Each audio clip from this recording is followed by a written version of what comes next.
কি অবস্থা সবার? আমার সাউন্ড কি শুনতে পাচ্ছ ঠিকঠাক মতো? একটু কমেন্ট করে জানিয়ে দাও তো সাউন্ড ক্লিয়ার আছে কিনা। আজকে একটু দেরি হয়ে গেল, কয়েক মিনিট দেরি হলো, 4 মিনিট দেরি হয়ে গেল। ওকে ডিয়ার স্টুডেন্ট, সবাইকে শুভেচ্ছা জানাচ্ছি ভৌত আলোক বিজ্ঞানের নবম ক্লাসে। তো দেখতে দেখতে 8টা ক্লাস আমরা করে ফেলছি। এই অধ্যায়ের মূল আলোচনার যে টপিক, এগুলো অলরেডি আমরা পড়ে ফেলছি। এই আলোচনার মূল বিষয়বস্তু হচ্ছে ব্যতিচার আর অপবর্তন। তো ব্যতিচার আর অপবর্তন এটা নিয়ে মোটামুটি আমাদের আলোচনা করা হয়ে গেছে। আমরা ব্যতিচার এবং অপবর্তন নিয়ে ইন ডিটেলস আলোচনা করছি এবং তার ম্যাথ প্রবলেমগুলো আমরা সলভ করছি। তোমার পরীক্ষায় সৃজনশীল প্রশ্নে ব্যতিচার এবং অপবর্তন এই টপিক থেকেই কিন্তু সৃজনশীল প্রশ্ন আসবে। ব্যতিচার এই অধ্যায় থেকে ধরো যে 60% গুরুত্বপূর্ণ, আর বাকি ধরো 40% যেটা, সেটা হচ্ছে অপবর্তন। তো এই মোটামুটি এই দুইটা টপিক মিলাই কিন্তু এই অধ্যায় থেকে সৃজনশীল প্রশ্ন আসে। এই অধ্যায়ে আর একটা আলোচনার বিষয়বস্তু আছে। তো সেই আলোচনার বিষয়বস্তুটা আজকে আমরা শুরু করব, সেটা হচ্ছে সমাবর্তন বা পোলারাইজেশন। আলোর 3টা ফেনোমেনা নিয়ে আমরা এই অধ্যায়ে আলোচনা করি। একটা হচ্ছে অপবর্তন, একটা হচ্ছে ব্যতিচার এবং একটা হচ্ছে সমাবর্তন। তো আজকে আমরা এই যে শেষ ফেনোমেনাটা, এইটা নিয়ে আজকের ক্লাসে আমরা আলোচনা করব। আজকে কি শেষ ক্লাস? আশা করা যায়, দেখি কত দূর যাইতে পারি। তো আজকে আমরা সমাবর্তন নিয়ে আলোচনা শুরু করব। সমাবর্তন কি? বিভিন্ন তলে কম্পমান আলোকে তল অসমাবর্তিত আলোকে যে প্রক্রিয়ার মাধ্যমে তল সমাবর্তিত আলোতে রূপান্তরিত করে একটা তলে নিয়ে আসা যায় তাকেই বলা হয় হচ্ছে সমাবর্তন। তাহলে তল অসমাবর্তিত আলো একটা তলে সমাবর্তিত করতে হবে, এই ঘটনাটাই সমাবর্তন। যে ঘটায় তার নাম হচ্ছে সমাবর্তক। ইংরেজিতে এটাকে আমরা বলি পোলারাইজেশন। আর যে পোলারাইজেশন ঘটায়, যার সাহায্যে আমরা ঘটনাটা ঘটাই, তাকে বলা হয় পোলারাইজার বা পোলারয়েড বা পোলারাইজিং ফিল্টার। তো চলো আমরা শুরু করি। তো সুন্দর করে খাতা নিয়ে বসে পড়ো এবং হেডিং লিখে ফেলো, পোলারাইজেশন বা বাংলায় সমাবর্তন। সমাবর্তন সংজ্ঞাটা একটু লিখে আসো আগে। বিভিন্ন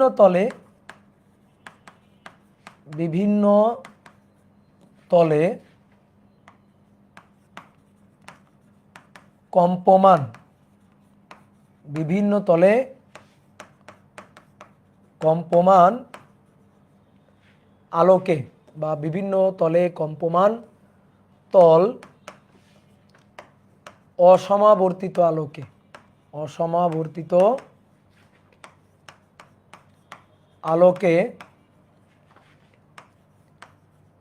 একটি তলে সমাবর্তিত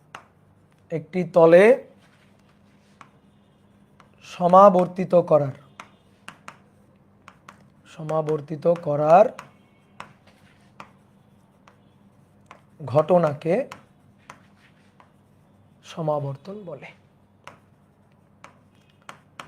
সমাবর্তন বলে। ঠিক আছে?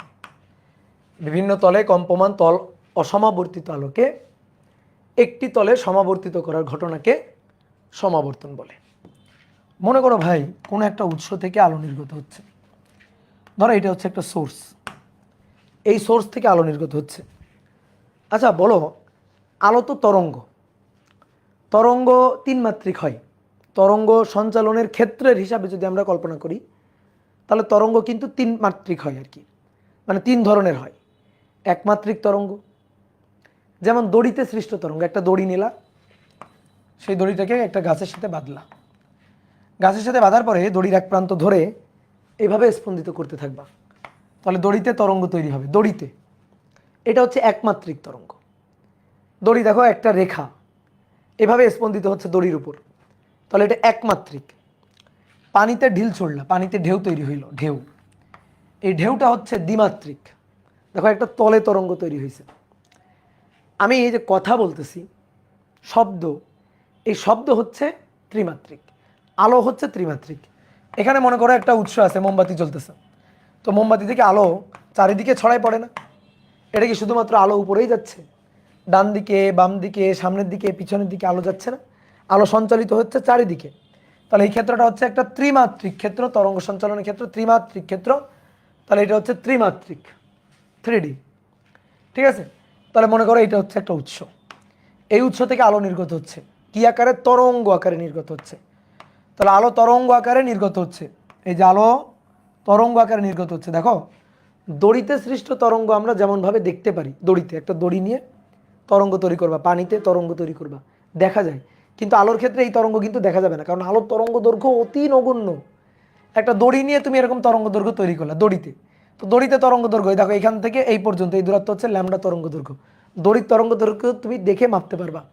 কিন্তু আলোর তরঙ্গ দৈর্ঘ্য, ধরো আমি যদি কোনো একটা বর্ণের আলোর তরঙ্গ দৈর্ঘ্য বলি 5000 অ্যারমস্ট্রং, মানে কি? তরঙ্গ দৈর্ঘ্য 5000 অ্যারমস্ট্রং মানে কি?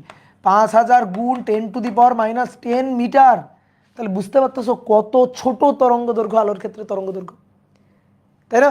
তাহলে এই তরঙ্গ দৈর্ঘ্য তো তুমি আসলে দেখতে পারবা না। তা আমরা মোটামুটি ধরো যে অনেক অনেক অনেক অনেক লক্ষ লক্ষ গুণ জুম করে আঁকছি, যেখান থেকে একটা আলোক তরঙ্গ এইভাবে যাচ্ছে। তারপরে এদিকেও এরকম একটা আলোক তরঙ্গ এদিকে নির্গত হচ্ছে। এবার এইভাবে কি শুধু ডান দিকে, এইভাবে কি শুধু বাম দিকে যাবে তরঙ্গ? না, এইভাবে সামনের দিকে আসতেছে, তারপর এভাবে পিছনের দিকে যাচ্ছে, এভাবে উপরের দিকে যাচ্ছে, এভাবে নিচের দিকে যাচ্ছে, বুঝছো? সব দিকে তরঙ্গ সঞ্চালিত হচ্ছে।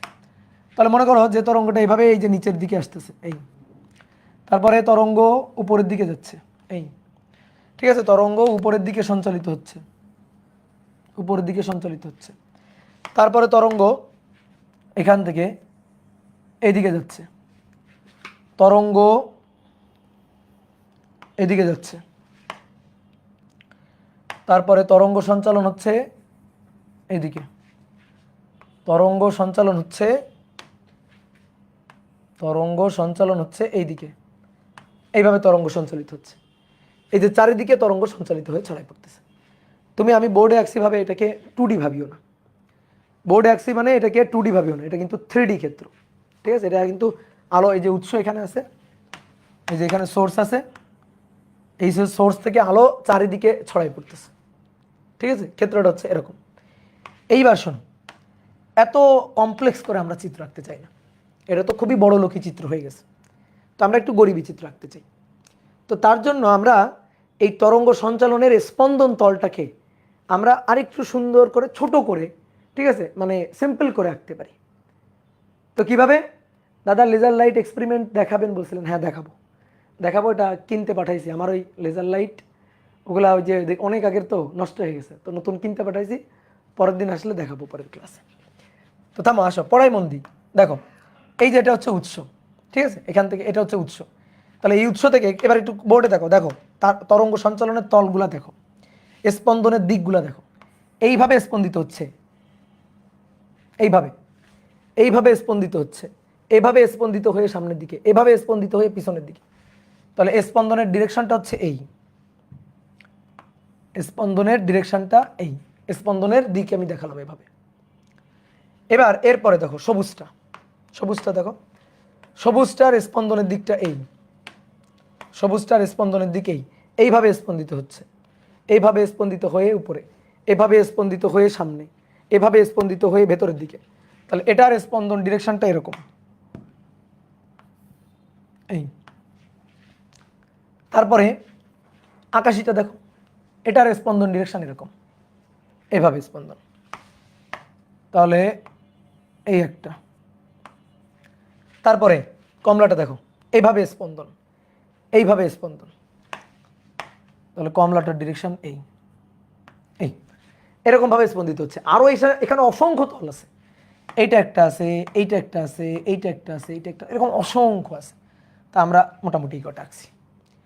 তো এইটা হচ্ছে তল অসমাবর্তিত একটা আলো, কারণ এইখান থেকে উৎস থেকে আলো দেখো কোনো নির্দিষ্ট তলে সঞ্চালিত হচ্ছে না, কোনো নির্দিষ্ট তলে নির্দিষ্ট দিকে যাচ্ছে না, সব দিকে যাচ্ছে। তাহলে তরঙ্গ সঞ্চালনের এই যে তল, এই তলগুলা অসংখ্য, এখানে দেখো অসংখ্য তল আঁকছি, এটাকেই বলা হচ্ছে তল অসমাবর্তিত আলো।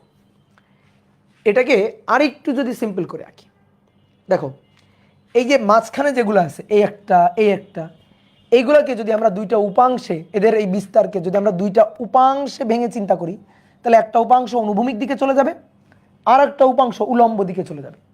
ধরো এর বিস্তারটা হচ্ছে এ, ধরো এই কোণটা থিটা, তাহলে এর অনুভূমিক উপাংশ এই cos থিটা, উলম্ব উপাংশ এই sin থিটা, অনুভূমিক এবং উলম্ব দিকে উপাংশে বিভাজিত করব। তাহলে এবার একটু বোর্ডে দেখো, এই যে মাঝখানের যেটা আছে সেটাকে আমি অনুভূমিক উপাংশে বিভাজিত করলে এদিকে একটু, আর অনুভূমিক উলম্ব উপাংশে এদিকে একটু, এভাবে আমি কিন্তু উপাংশে বিভাজিত করে ফেললাম। দেখো এই যে মাঝখানেরটাকে, তারপরে এইদিকে যেটা আছে এই যে আকাশী কালারের যেটা আছে এটাকে দুইটা উপাংশে এইভাবে বিভাজিত করে ফেলছি। এইভাবে আমি এখানে তোমাকে বললাম যে তলগুলা বিভাজন করে করে, উপাংশ বিভাজন করে করে তল কমাই ফেলো। তুমি তল কমায় কয়টা তল বানাইতে পারবা বলো তো দেখি? তল কমাই ফেলো, কয়টা তল বানাইতে পারবা? দুইটা তল, একটা অনুভূমিক আর একটা উলম্ব। ঠিক আছে, একটা অনুভূমিক একটা উলম্ব। দেখো এই যে গোলাপিটা তো এরকম ছিল এই, আর এইটা হচ্ছে এই যে সবুজটা। ঠিক আছে, তুমি উপাংশে বিভাজিত করতেছো, এইটাকে যদি উপাংশে বিভাজিত করো তাহলে একটু যাবে গোলাপি দিকে, আর উপাংশ বিভাজনে একটা আসবে অনুভূমিক দিকে। ঠিক আকাশী কালার যেটা আছে এটাকে উপাংশে বিভাজিত করো, এটাকে উপাংশে বিভাজিত করো, তাহলে অনুভূমিক এটা আর উলম্ব এটা, এইভাবে উপাংশে বিভাজিত করে ফেলো। তাহলে বিভাজিত করলে তুমি তল পাবা দুইটা তল, একটা উলম্ব, তাহলে একটা উলম্ব, যেটা উলম্ব সেটা এইভাবে স্পন্দিত হচ্ছে, আর যেটা অনুভূমিক দেখো এটা অনুভূমিক, এটা এইভাবে স্পন্দিত হচ্ছে এইভাবে। ঠিক আছে, এটা অনুভূমিক এইভাবে স্পন্দিত হচ্ছে। ঠিক আছে, এইবার দেখো এটা তাও তল অসমাবর্তিত, তল সমাবর্তিত কিন্তু হয় নাই। কেন? দুইটা তল, যে তল সমাবর্তিত হতো যদি একটা তল হতো। এটাও তল অসমাবর্তিত, এটাও তল অসমাবর্তিত, এটা যা এটাও কিন্তু তাই। এটাকে উপাংশে বিভাজিত করে করে আমি অ্যাটলিস্ট দুইটা তল বানাইছি। এখানে অসংখ্য তল ছিল, সবগুলোকে উপাংশ বিভাজন করে, যে মাঝখানে এদিকে যতগুলা ছিল এগুলাকে উপাংশে বিভাজন করে কিছু অনুভূমিক উপাংশ উলম্ব উপাংশে দিয়ে দিছি। তাহলে এরকম কয়টা পাইলাম? দুইটা তল আমি পাইলাম। এবার দেখো এর একটা 3D রিপ্রেজেন্টেশন দেখাইতে পারে, একটা 3D রিপ্রেজেন্টেশন দেখাই। এই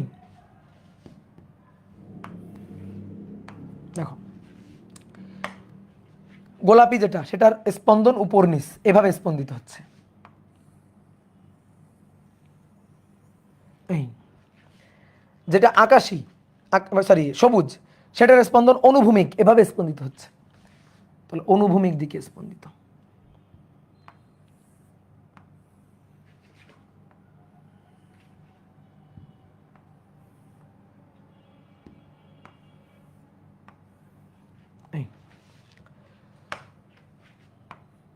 এটা উলম্ব দিক,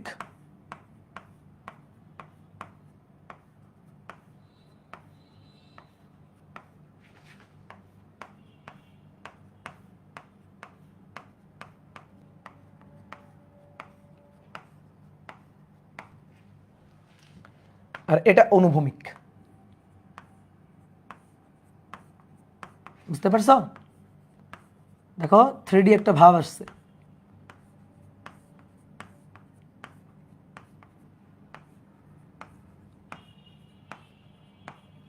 দেখো 3D একটা ভাব আসছে, বুঝতে পারছি?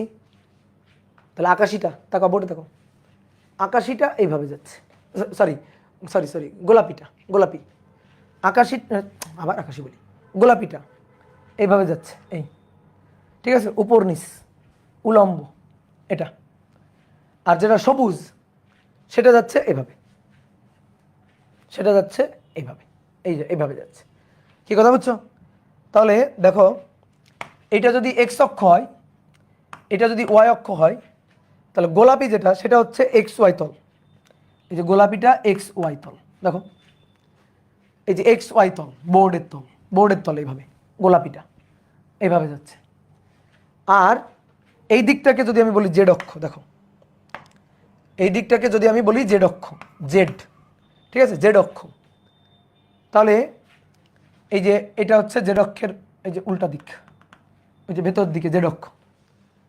তাহলে এইটা তখন যাচ্ছে এক্স, এই যে এটা এক্স আর এটা জেড, এক্স এবং জেড মেঝে, এই যে সবুজটা আছে মেঝেতে, তাহলে এক্স জেড তলে আছে সবুজটা। বুঝতে পারছো? সবুজটা আছে কোথায়? এক্স জেড তলে। দেখো এই যে এটা জেড আর এটা এক্স, আর গোলাপিটা ওয়াই এবং এক্স এই তলে আছে। কি বুঝতে পারলা? তাহলে এইটা হচ্ছে তল অসমাবর্তী তল। তাহলে এখানে যতগুলো চিত্র আছে সবগুলাই তল অসমাবর্তিত আলো, আনপোলারাইজড লাইট। এখন আমরা এই তল অসমাবর্তিত আলোকে তল সমাবর্তিত করতে চাই। তো বিভিন্ন তলে কম্পমান তল অসমাবর্তিত আলোকে, এই যে বিভিন্ন তলে কম্পমান তল অসমাবর্তিত আলোকে একটা তলে সমাবর্তিত করতে চাই। এই যে ঘটনাটা, এই যে প্রক্রিয়াটা, এটাই হচ্ছে সমাবর্তন। কিভাবে করতে পারি? পোলারাইজিং ফিল্টার বা সমাবর্তকের মাধ্যমে আমরা করতে পারি। পোলারাইজিং ফিল্টার কি জিনিস? বিভিন্ন এরকম পোলারাইজিং ফিল্টার পাওয়া যায়। যেমন অনেক সানগ্লাসও পোলারাইজিং ফিল্টার হিসাবে কাজ করে। দেখবা দোকানে গেলে দোকানদাররা বলে যে এই গ্লাস পোলারয়েড গ্লাস, ঠিক আছে, বা পোলারাইজার গ্লাস। কেন? সূর্যের যে ক্ষতিকর আলোকরশ্মি সেটা সানগ্লাস ভেদ করে চোখে লাগতে পারবে না, চোখে প্রবেশ করতে পারবে না।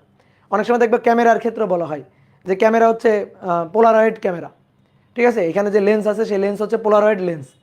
মানে ওই লেন্সগুলা বা ওই গ্লাসগুলা এগুলা পোলারাইজার হিসাবে কাজ করে। যেমন সানগ্লাসের কথাই যদি বলি, সূর্যের ক্ষতিকর আলোকরশ্মি গ্লাসটা ভেদ করে চোখে প্রবেশ করতে পারবে না। তাহলে গ্লাস কি করবে? ফিল্টারিং করে সূর্যের এই ক্ষতিকর রশ্মিগুলোকে আটকাই দিবে। তাহলে সে কি করবে?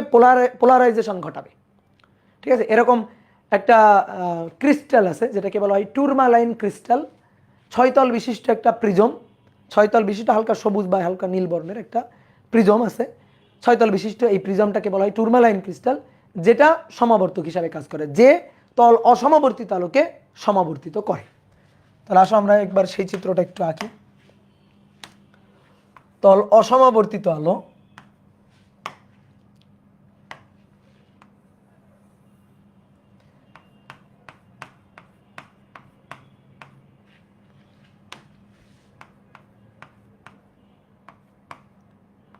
এটা হচ্ছে তল অসমাবর্তিত আলো।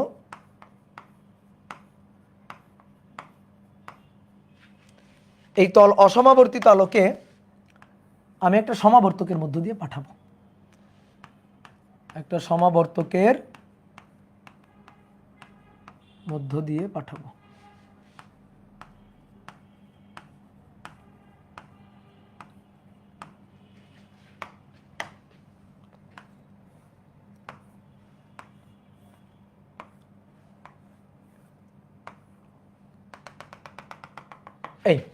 এইটা হচ্ছে 6 তল বিশিষ্ট এই যে টুরমালাইন ক্রিস্টাল।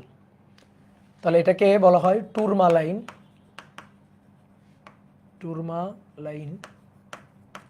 ক্রিস্টাল।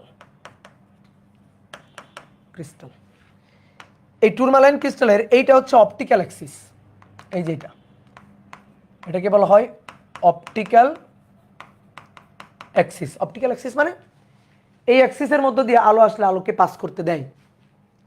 যদি এই অপটিক্যাল অ্যাক্সিস বরাবর আলোটা না আসে তাহলে কিন্তু পাস করতে পারবে না। তাহলে এই অপটিক্যাল অ্যাক্সিস বরাবর যদি আসে, চিন্তা করো একটা ছোট দরজা, সরু দরজা। তো সরু দরজার মধ্যে দিয়ে তুমি চলে যাবা, পাস করে চলে যাবা। তো তুমি এইভাবে আসতেছো, এরকম ব্যাংলাপ দিতে দিতে আসতেছো। তো এরকম সরু একটা পথ আছে, চিন্তা করে এখানে সরু একটা পথ আছে, এইভাবে ব্যাংলাপ দিতে দিতে আসতেছো। তুমি পথের মধ্যে দিয়ে চলে যাবা, পাস করে সামনে চলে যাবা, কোনো সমস্যা নেই। তুমি এরকম লাভ দিতে দিতে চলে যাবা, সমস্যা নেই। কিন্তু চিন্তা করো তো, মনে করো সরু পথটা এরকম আছে, এরকম একটা সরু পথ, তুমি এইভাবে ব্যাংলাপ দিতে দিতে আসতেছো। এইবার যাইতে পারবা? এবার তো তোমার স্পন্দন এরকম, কিন্তু পথ এইভাবে আছে, এর মধ্যে দিতে তোর পাস করতে পারবা না। অথবা চিন্তা করো সরু পথ, এরকম সরু পথটা আছে, এই যে সরু পথটা এরকম আছে, ঠিক আছে। তুমি এবার এইভাবে আসতেছো, এইভাবে, ঠিক আছে, এইভাবে বেঁকে সাপের মতো বেঁকে এইভাবে আসতেছো। তো তুমি এর মধ্যে দিয়ে যাইতে পারবা না, তো আটকা পড়ে যাবা, এখানে গিয়েই তো বাধা পেয়ে যাবা। তাহলে ধাক্কা খাবা, ধাক্কা খেয়ে সামনে যাইতে পারবা না। তাহলে এই টুরমালাইন ক্রিস্টালের এইটা হচ্ছে সেরকম একটা অপটিক্যাল অ্যাক্সিস। এই অপটিক্যাল অ্যাক্সিসের মধ্যে দিয়ে দেখো কোন আলোটা পাস করতে পারে। দেখো গোলাপিটা এইভাবে আসতেছে, অপটিক্যাল অ্যাক্সিসের মধ্যে দিয়ে ঢুকে পাস করে সামনে চলে যাবে। তাহলে গোলাপিটা পাস করে সামনে চলে আসবে, গোলাপিটা পাস করে সামনে চলে আসবে।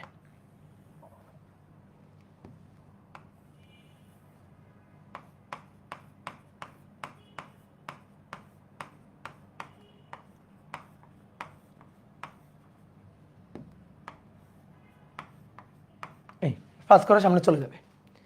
এবারে সবুজটা পাস করে যাইতে পারবে? দেখো তো, এইটা হচ্ছে অক্ষ সরু, এটা হচ্ছে অক্ষ। সবুজটা এইভাবে এইভাবে এইভাবে এইভাবে এইভাবে যাচ্ছে, তো অক্ষের মধ্য দিয়ে যাইতে পারবে? ঢুকতে পারবে? ঢুকতে পারবে না। এই যে সবুজটা, ও তো ধাক্কা খেয়ে বেঁকে, মানে ধাক্কা খেয়ে আটকে যাবে। তাহলে সবুজটাকে এই ফিল্টারের মধ্য দিয়ে পাস করতে দিবে না। ঠিক আছে? অনেক সময় এই পোলারাইজিং ফিল্টারটা এইভাবেও আঁকা হয়, অনেক সময় পোলারাইজিং ফিল্টারটা এভাবেও আঁকে।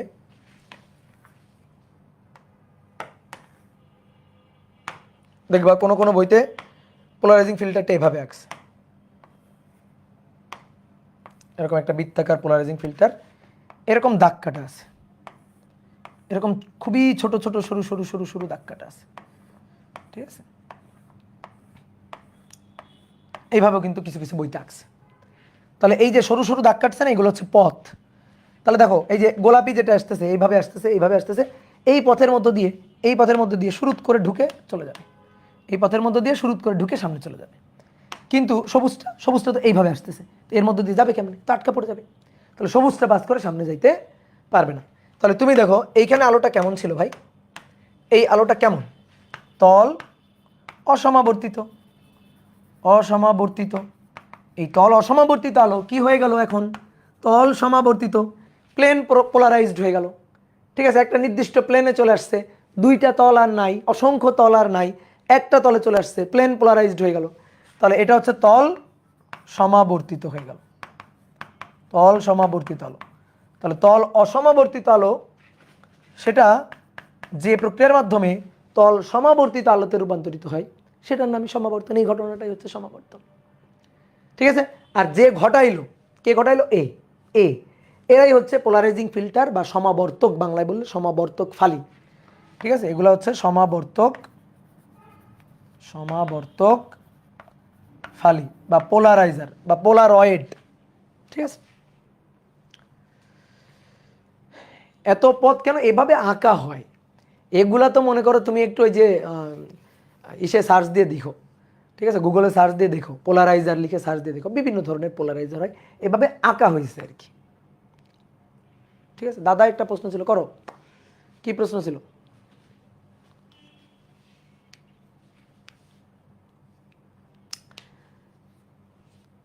ওকে, এইবার আসো তীব্রতা। তাহলে তীব্রতা দেখো, তীব্রতার হিসাব করবো, ইন্টেন্সিটির হিসাব করব। তরঙ্গের উপরিপাতনে লব্ধি বিস্তার ও তীব্রতার টপিকে a cos theta equal to 1 cos del 1 a square cos del 2 sin phi equal to a ধরলেন কিভাবে ভাই? এটা ধরে নিছিলাম, ওই যে a1 cos del 1 a2 cos del 2, a R del এটা তো কনস্ট্যান্ট, তো ওইটাকে আমরা a cos phi একটা কনস্ট্যান্ট ধরে নিছিলাম, a cos phi ধরে নিছিলাম। এটা আমি ইচ্ছা করতে ধরে নিছি, কারণ এটা একটা ধ্রুবক পার্ট, ওখানে কোনো টি ছিল না। তারপরে পরেরটা হচ্ছে a1 sin del 1 a2 sin del 2, ওখানে কোনো টি নেই, চলক রাশি না, ধ্রুবক রাশি। তাহলে এটাকে আমি ধরে নিয়েছিলাম a sin phi, কজের ফাংশনটাকে কজ ধরে নিয়েছিলাম, সাইনের ফাংশনটাকে সাইন ধরে নিয়েছিলাম, এটা ধরে নিয়েছিলাম, এই স্যার কিছু। দাদা ফ্রেনেলের ব্যতিচারে ঝালরের কি বুঝলাম না, কেন্দ্রীয় পট্টি অন্ধকার কেমনে হয়?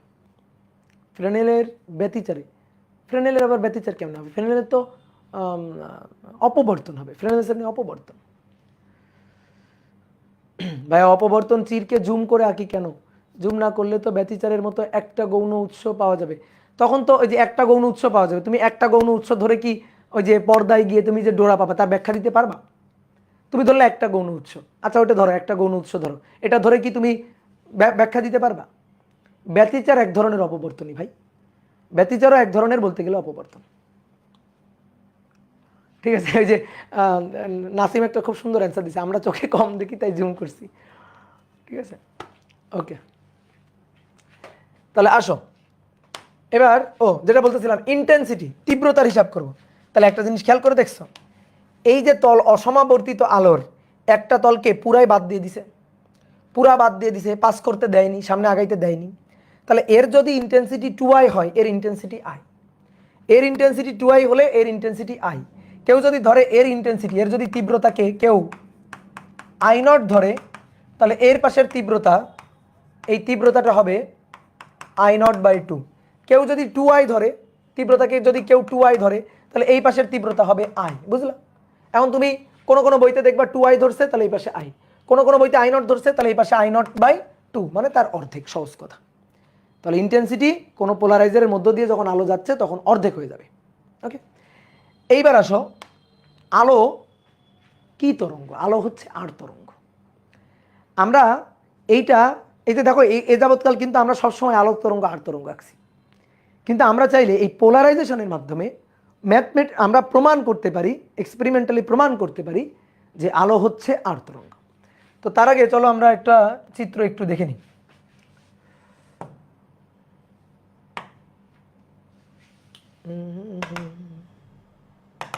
পিসি ডাউনলোড কই আছে? আসছে।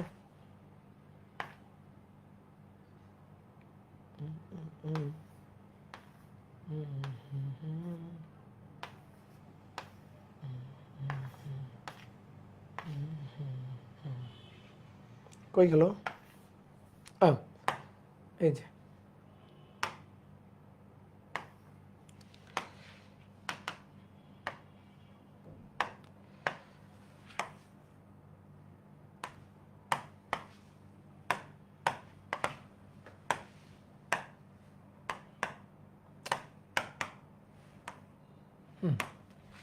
ওকে, এবার একটু তাকাও, বোর্ডে দেখো, দেখো কপিরাইট দিয়ে দেবে। হ্যাঁ, এবার আসে, দেখো এই যে একটা চিত্র, এইটা হচ্ছে লাইট সোর্স। এই যে লাইট সোর্স, এই সোর্স থেকে দেখো আলো ছুড়ে দিছি, লাইট বিম ছুড়ে দিছি। এখানে দেখো দুইটা তল দেখতে পাচ্ছ, এই যে অনেকগুলো তল আসলে আছে এখানে। এই যে লাইটটা, এই লাইটটা অনেকগুলো তলের লাইট, এই যে এরকম অনেকগুলো তল এখানে আছে। এই তলগুলোকে আমরা উপাংশে বিভাজন করে অ্যাটলিস্ট কয়টা তল পেয়েছি? দুইটা তল। তাহলে এই যে দুইটা তল আনপোলারাইজড লাইট, তল অসমাবর্তিত তল। এই যে পোলারাইজিং ফিল্টার এর মধ্য দিয়ে পাস করতেছে, দেখো হলুদটা পাস করে সামনে চলে আসছে, আর ওই যে নীল কালারের যেটা, ওটা আটকা পড়ে গেছে। তো এই হচ্ছে ঘটনা। ঠিক আছে, তোমরা কি আঁকবা? না, আঁকার দরকার নেই, এই চিত্র তো আঁকছো, আমি তো এঁকে দিছি। ঠিক আছে, আমি তো এই চিত্র এঁকে দিছি।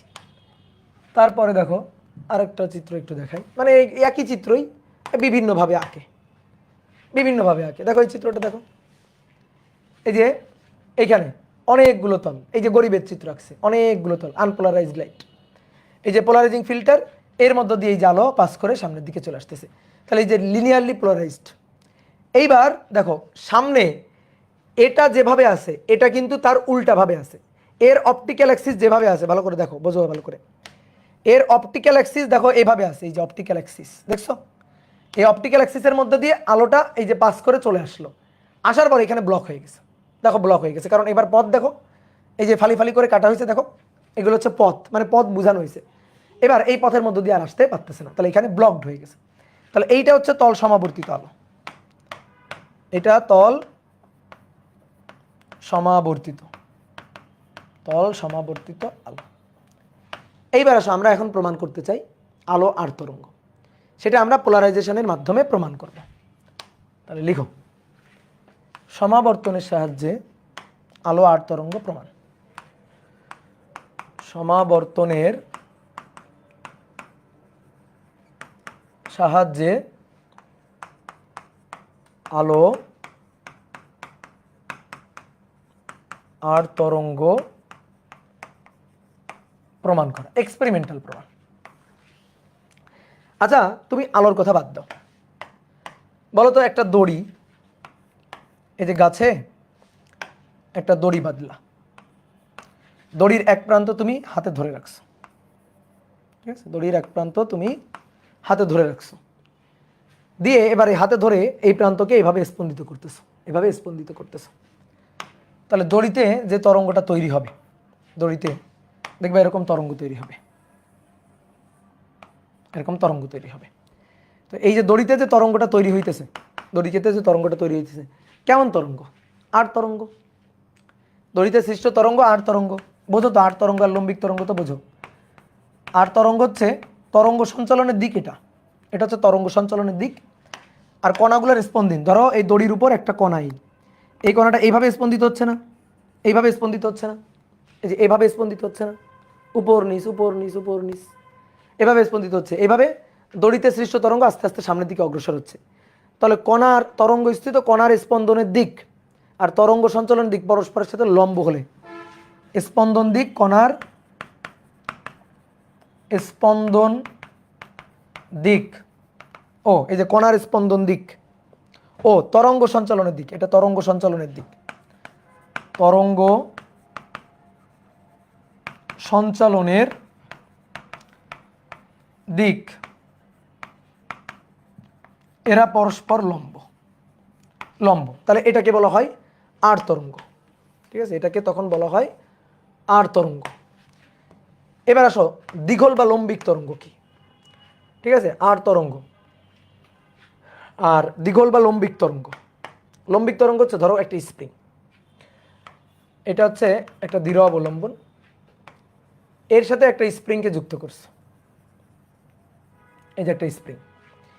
এবার এই স্প্রিংয়ের এই প্রান্ত ধরে সংকুচিত করবা প্রসারিত করবা, সংকুচিত করবা প্রসারিত করবা, সংকুচিত করবা প্রসারিত করবা। দেখবা এই সংকোচন প্রসারণ আস্তে আস্তে আস্তে আস্তে সামনের দিকে অগ্রসর হয়ে যাচ্ছে। তুমি স্প্রিংয়ে দেখতে পাবা এইভাবে সংকোচন, এই যে সংকোচন তারপরে প্রসারণ, আবার এই যে সংকোচন তারপরে প্রসারণ, আবার এই যে সংকোচন, এইভাবে সংকোচন প্রসারণ করে আস্তে আস্তে আস্তে আস্তে এটা সামনের দিকে অগ্রসর হয়ে যাচ্ছে। তাহলে এবার তরঙ্গস্থিত কণার, ধরো স্প্রিংয়ের এই যে কণা, এই কণার স্পন্দনের দিক সংকোচন প্রসারণ। তাহলে স্পন্দনের দিক হচ্ছে এটা হচ্ছে তরঙ্গস্থিত কণার স্পন্দনের দিক।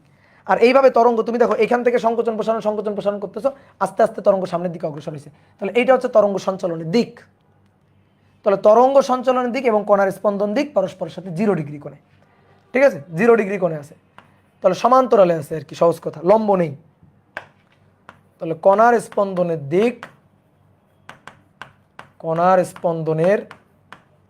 দিক ও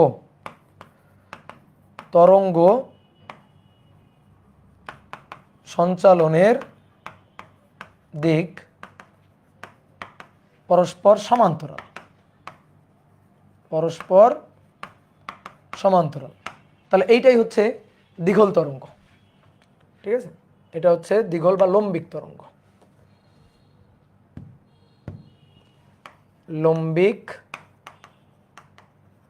তরঙ্গ,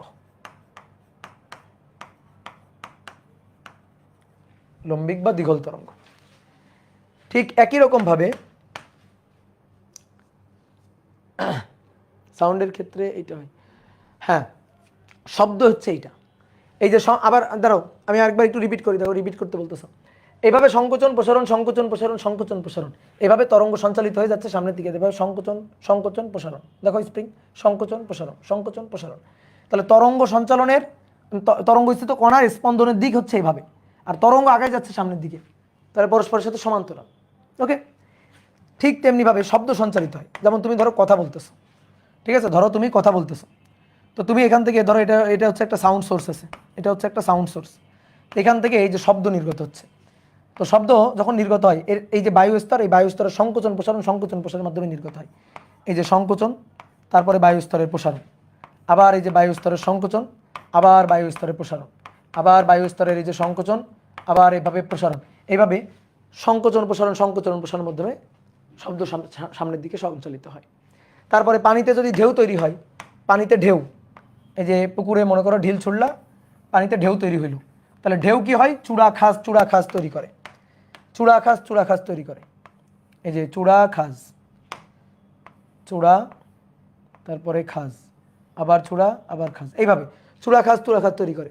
তাহলে এইটা হচ্ছে আর তরঙ্গ। তাহলে আর তরঙ্গের ক্ষেত্রে তরঙ্গ চূড়া ও তরঙ্গ খাস তৈরি হবে, আর দীঘলতর বা লম্বিক তরঙ্গের ক্ষেত্রে সংকোচন এবং প্রসারণের মাধ্যমে তরঙ্গ সঞ্চালিত হবে, সংকোচন প্রসারণ থাকবে, সংকোচন ও প্রসারণ মাধ্যমের সংকোচন প্রসারণ থাকবে, তরঙ্গের সংকোচন প্রসারণের মাধ্যমে তরঙ্গ সঞ্চালিত হবে। ঠিক আছে, নাম উল্টা লিখি নাই, হ্যাঁ সমান্তরাল, কিন্তু এটা হচ্ছে লম্বিক তরঙ্গ। ঠিক আছে, নাম ঠিকই লিখছি, নাম উল্টা লিখি নাই। ঠিক আছে, নাম উল্টা লিখে নাই, নাম ঠিকই আছে, বুঝলা? এটা আর তরঙ্গ, এটা লম্বিক তরঙ্গ, ঠিকই আছে। ঠিক আছে, অনুপ্রস্থ এবং অনুদৈর্ঘ্য তরঙ্গ, অনুপ্রস্থ এবং অনুদৈর্ঘ্য তরঙ্গ। এটাকে বলা হয় অনুদৈর্ঘ্য তরঙ্গ, আর এটা হচ্ছে অনুপ্রস্থ তরঙ্গ। আর তরঙ্গ বা অনুপ্রস্থ লিখে দিই, এটা নামটাও লিখে দিই। হ্যাঁ, আমারও ছোটবেলায় মনে হইতো যে উল্টা উল্টা, কিন্তু আসলে ঠিকই আছে।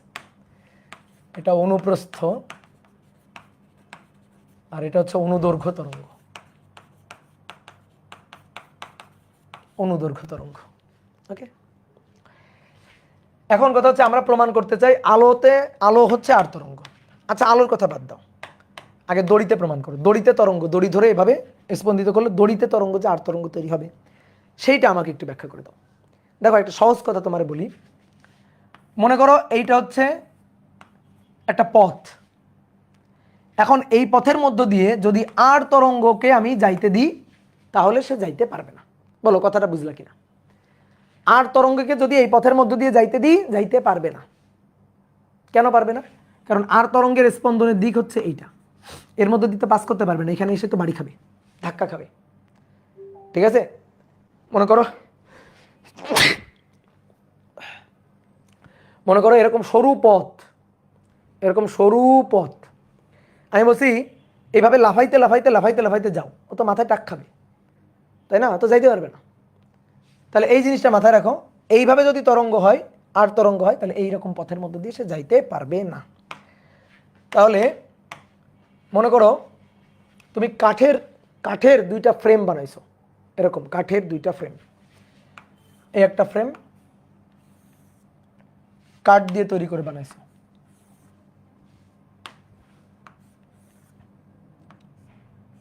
কাঠ দিয়ে তৈরি করে এরকম দুইটা ফ্রেম বানাইছো, এই একটা আর একটা, দুইটা ফ্রেমকে তুমি এভাবে রাখছো। ঠিক আছে, কাঠের দুইটা ফ্রেম দিয়ে এর মধ্য দিয়ে একটা দড়ি প্রবেশ করাইছো, দিয়ে দড়ির এক প্রান্ত এই গাছের সাথে এখানে বেঁধে রাখছো, দড়ির এক প্রান্ত এই যে গাছের সাথে বেঁধে রাখছো। তাহলে এখানে এই যে দড়িতে সৃষ্ট তরঙ্গ,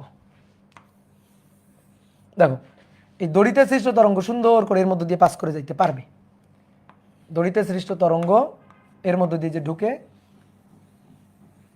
এর মধ্য দিয়ে পাস করে যাইতে পারবে, ঢুকে পাস করে যাইতে পারবে। দড়িতে সৃষ্ট তরঙ্গ আমি যদি হাত দিয়ে এভাবে ধরে এভাবে যদি নাড়াচাড়া করি, এভাবে কোনো সমস্যা আছে? বলো, কোনো সমস্যা আছে? না, কোনো সমস্যা নেই। এর মধ্য দিয়ে তরঙ্গ সঞ্চালিত হয়ে সামনের দিকে চলে যাইতে পারবে, কোনো ঝামেলা নাই। ঠিক আছে, কিন্তু এইবার এই ফ্রেমটাকে আমি এভাবেই রাখলাম, কিন্তু এই ফ্রেমটাকে এভাবে রাখছি, এভাবে এই ফ্রেমটাকে এইভাবে রাখা হয়েছে, এইভাবে রাখছি। তাহলে এইবার আসো তো, এবার কি ঘটনা ঘটবে?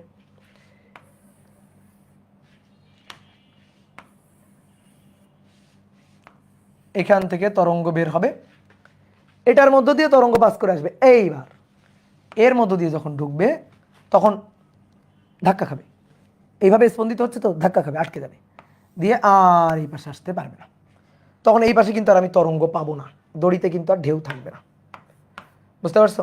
দড়িতে আর ঢেউ থাকবে না। কাউকে আমি এখানে দাঁড় করে রাখছি, ওকে আমি প্রথমে এখানে জিজ্ঞেস করে বলছিলাম, ওই পাশ থেকে আমি দড়ি এরকম স্পন্দিত করছি, ওকে জিজ্ঞেস করছি এই দড়িতে তরঙ্গ দেখতে পাচ্ছ?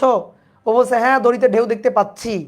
এইবার যদি আমি এটাকে ঘুরাই দিয়ে ওকে জিজ্ঞেস করি এই তুমি তরঙ্গ দেখতে পাচ্ছ, তাহলে ও কি বলবে? ও এখান থেকে কি দেখবে? বলবে না দড়িতে কোনো ঢেউ নাই, দড়িতে কোনো তরঙ্গ নাই। তাহলে এই যে দড়িতে তরঙ্গ আটকা পড়ে গেছে মানে এটা আর তরঙ্গ। কিন্তু আর তরঙ্গ না হইলে আটকা পড়তো না, আর তরঙ্গ যদি না হইতো তাহলে কিন্তু আটকা পড়তো না। তুমি দেখো একটা স্প্রিং রাখো না, স্প্রিংয়ে তরঙ্গ হচ্ছে লম্বিক তরঙ্গ, তুমি একটা স্প্রিংকে এখানে রাখবা, এই যে একটা স্প্রিং, এই স্প্রিংয়ের সংকোচন প্রসারণের মাধ্যমে তরঙ্গ তৈরি হবে। স্প্রিংয়ের সংকোচন প্রসারণের মাধ্যমে তরঙ্গ, সংকোচন তারপর প্রসারণ, তারপর এই যে সংকোচন এর মধ্য দিয়ে যে চলে আসলো এর মধ্য দিয়ে, দেন তারপর আবার প্রসারণ, তারপরে আবার সংকোচন, দেন এই যে আবার প্রসারণ, দেন আবার সংকোচন, দিয়ে এই যে আবার প্রসারণ, এরকম যদি হয় তাহলে তুমি এভাবে রাখো, এভাবে সংকোচন প্রসারণ ঘটাও, কোনো সমস্যা নেই। কেন সমস্যা নেই? কারণ এর পথটা হচ্ছে, দেখো এর পথটা হচ্ছে এরকম পথ, এই কণাটা এভাবে স্পন্দিত হচ্ছে, পর্যাপ্ত জায়গা আছে, দেখো এই যে আর তরঙ্গের ক্ষেত্রে পর্যাপ্ত জায়গা আছে, স্পন্দিত হয়ে সামনে যাইতে পারবে, কোনো বাধা পাবে না। এখানেও তাই, স্পন্দিত হয়ে সামনে যাইতে পারবে, কোনো বাধা পাবে না। এবার দেখো এর এর স্পন্দনটা এরকম না, এর কণার স্পন্দন তো এরকম, সংকোচন প্রসারণ সংকোচন প্রসারণ সংকোচন প্রসারণ, এরকম স্পন্দন। তাহলে ওই জিনিসটা যদি এই ক্ষেত্রে হইতো, এখানে যদি হইতো, তাহলে কি হইতো? তাহলে স্পন্দন হইতে পারতো সংকোচন প্রসারণ সংকোচন প্রসারণ। এটাকে একটু বড় করে আঁকি।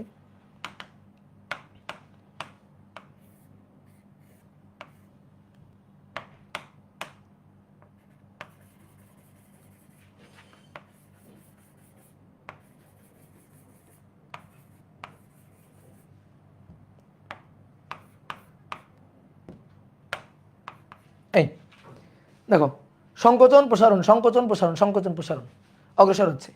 এটাকে যদি আমি একটু ঘুরাই দিই, এই যে ঘুরাই দিলাম দিলাম, তো তাতে দড়িতে তরঙ্গ আটকা পড়ে গেছে, স্প্রিং এ তরঙ্গ কি আটকা পড়ছে? পাতগুলা কি ফাঁকা? হ্যাঁ ফাঁকা, এখানে মাঝখানে ফাঁকা, ইয়েস মাঝখানে ফাঁকা, কাঠের এরকম ফ্রেম বানানো হয়েছে, ঠিক আছে, কাঠ দিয়ে ছোট ফ্রেম মাঝখান দিয়ে কাটা হয়েছে। তাহলে তুমি দেখো, একে জিজ্ঞেস করছি দড়িতে তরঙ্গ পাইছো, বলছে হ্যাঁ। ওকে জিজ্ঞেস করছি স্প্রিং এ তরঙ্গ পাচ্ছ, বলতেছে হ্যাঁ। একে জিজ্ঞেস করতেছি স্প্রিং এ তরঙ্গ পাচ্ছ, বলছে হ্যাঁ। ওকে জিজ্ঞেস করছি দড়িতে তরঙ্গ পাইছো, না। তাহলে যে যে ক্ষেত্রে না সেই ক্ষেত্রে তরঙ্গ কি? আর তরঙ্গ। আর যে ক্ষেত্রে হ্যাঁ সেই ক্ষেত্রে তরঙ্গ লম্বিক তরঙ্গ। লম্বিক তরঙ্গের ক্ষেত্রে তো কোনো ঝামেলা নেই। তাহলে আটকা পড়ে যাবে কি? আর তরঙ্গ আটকা পড়ে যাবে। তাহলে আলো নিয়েও সেই টাইপের এক্সপেরিমেন্ট করতে হবে। যদি এর কাছ থেকে উত্তর আসে না, আমি তরঙ্গ দেখছি না, আমি দড়িতে তরঙ্গ দেখছি না, তার মানে দড়িতে আর তরঙ্গ। আর তরঙ্গ বিধাই তো আটকা পড়ে গেছে। আর তরঙ্গ না হলে তো আটকা পড়তো না। তাহলে দড়িতে সৃষ্ট তরঙ্গ আর তরঙ্গ, তাহলে দড়ির তরঙ্গ আর তরঙ্গ। ওকে, আমাদের প্রমাণ করতে হবে আলো তরঙ্গ আর তরঙ্গ। তাহলে এবার আলো নিয়ে এক্সপেরিমেন্ট করবো। এখন কথা হচ্ছে কি, আলো সঞ্চালনের পথে কি এরকম কাঠের ফ্রেম রাখবো নাকি? আলো তরঙ্গ দৈর্ঘ্য কি এত বড় বড় যে কাঠের ফ্রেমের মধ্যে দিয়ে যাবে? না, আলোর ক্ষেত্রে তার কাঠের ফ্রেম দিয়ে দেখবো না। তাহলে আলোর ক্ষেত্রে আমরা কি করবো? পোলারাইজার নিয়ে আসবো, পোলারাইজিং ফালি, ঠিক আছে, পোলারাইজিং ফিল্টার, এটা নিয়ে আসবো আমরা। তাহলে আসো দেখো, এবার সুন্দর চিত্র আঁকতে হবে। এবার এটা হচ্ছে তল অসমাবর্তিত আলো।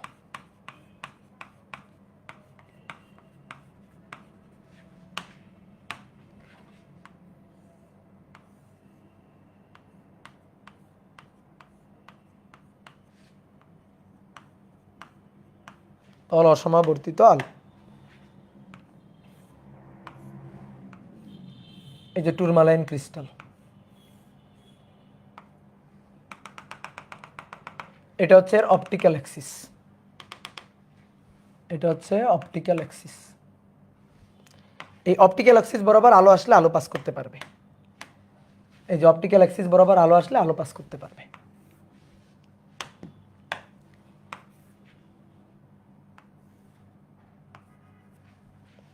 অপটিক্যাল অ্যাক্সিস বরাবর আলো আসলে আলো পাস করতে পারবে।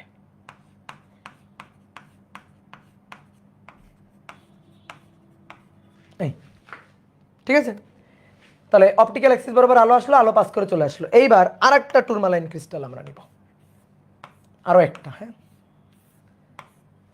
আরো একটা টুরমালাইন ক্রিস্টাল আমরা নিব, নিয়ে এই যে এভাবে রাখবো।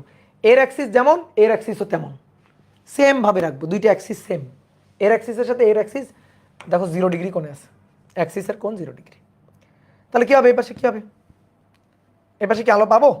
বলো, এই পাশে কি আলো আসবে? Yes or no? আলো আসবে না?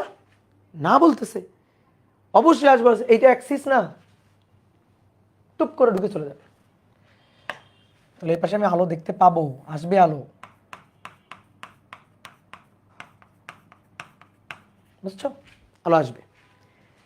এবার আসো, আমি তো কপি পেস্ট করে দিতে পারি, এটা কপি করে এখানে আবার রাখতে হবে।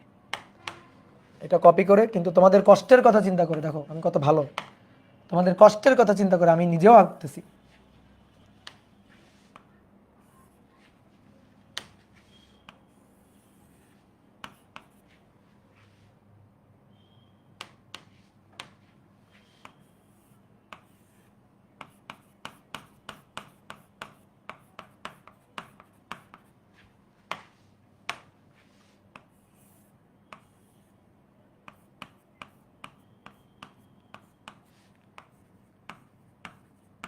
এই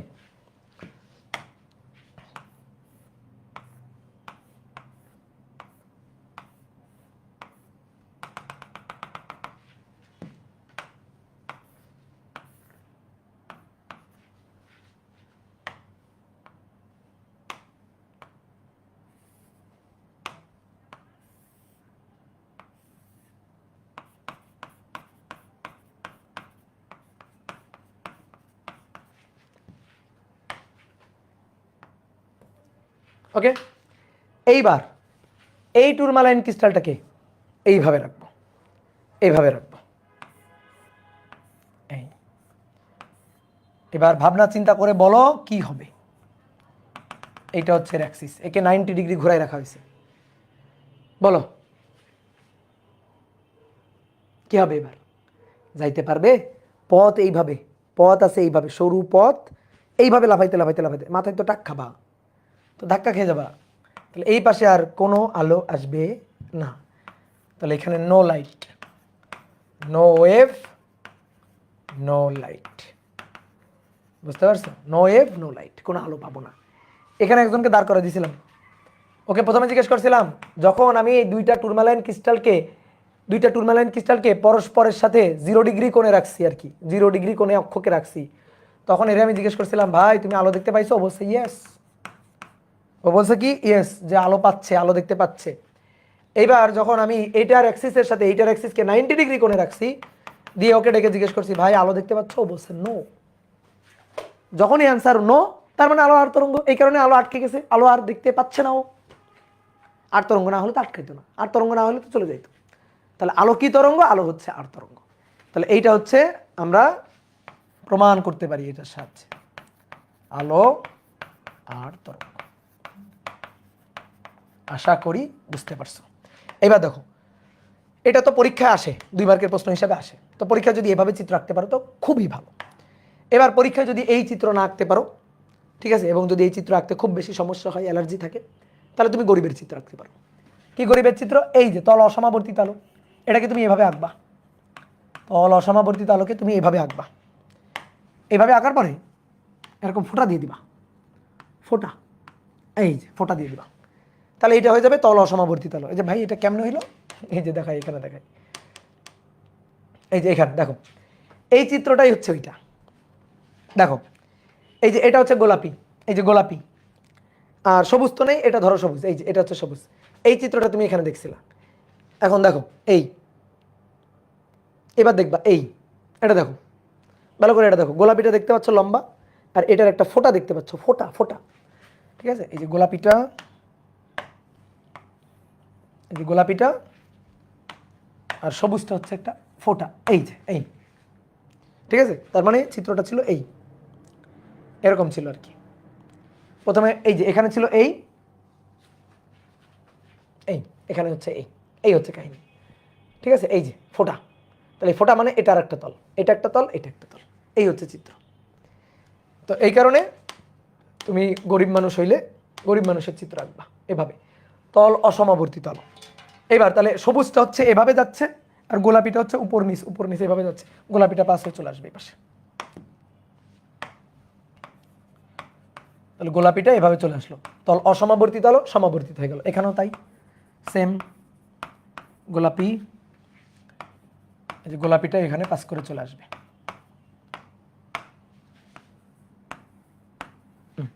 এবার তারপরে এটা এটা এভাবে আছে, এই এই যে অ্যাক্সিসটা, এই অ্যাক্সিসের মধ্য দিয়ে পাস করে চলে আসবে।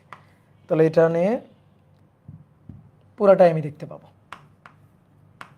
পুরাটাই দেখতে পারবো। কিন্তু এখানে এভাবে যাচ্ছে, এভাবে এই অক্ষের মধ্যে দিয়ে তো ঢুকতে পারবে না। দেখো তো এই যে এইভাবে যাচ্ছে, এই অক্ষ হচ্ছে এইভাবে আছে, অক্ষ সরু এইভাবে আছে, আটকে পড়ে যাবে, যাইতে পারবে না। তাহলে এখানে নো লাইট। এবার আসো ইন্টেন্সিটির হিসাব। ইন্টেন্সিটির যদি হিসাব করি, এটারে যদি ইন্টেন্সিটি বলি I0, তাহলে এটার ইন্টেন্সিটি I0/2, এটার ইন্টেন্সিটি I0/2। এটার যদি ইন্টেন্সিটি বলি I0, এটার ইন্টেন্সিটি I0/2, এটার intensity 0, 0, no light, no intensity. কে বুঝতে পারছো? তো পরীক্ষা আসলে সুন্দর করে চিত্র দিয়ে কিন্তু ব্যাখ্যা দিতে হবে। আলো আর তরঙ্গ সমাবর্তনের সাহায্যে ব্যাখ্যা করো, তাহলে এইভাবে ব্যাখ্যা করবা। এখানে মনে করো বাংলা কথার কোনো দাম নাই, এই চিত্রের কথারই দাম। এই চিত্র যদি আঁকতে পারো 2 এ 2, ঠিক আছে? ওকে, এইবার আসো আমরা একটা ভিডিও দেখব, কিন্তু দুঃখের বিষয় যে কপিরাইট দেয় কিনা, এটাই তো দুঃখের বিষয়। এই ভিডিওটা না দেখাইতে পারলে হবে না।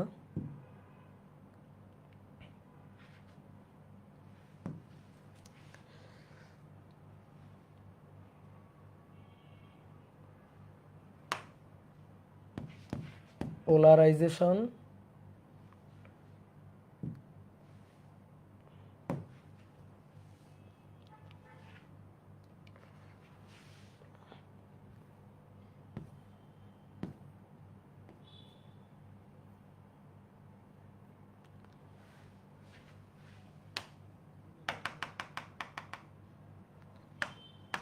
এক্সপেরিমেন্ট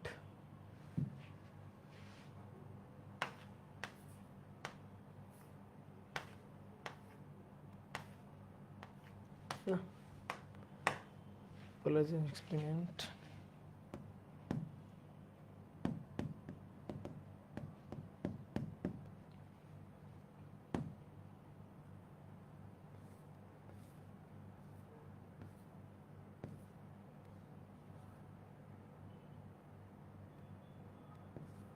বেশি।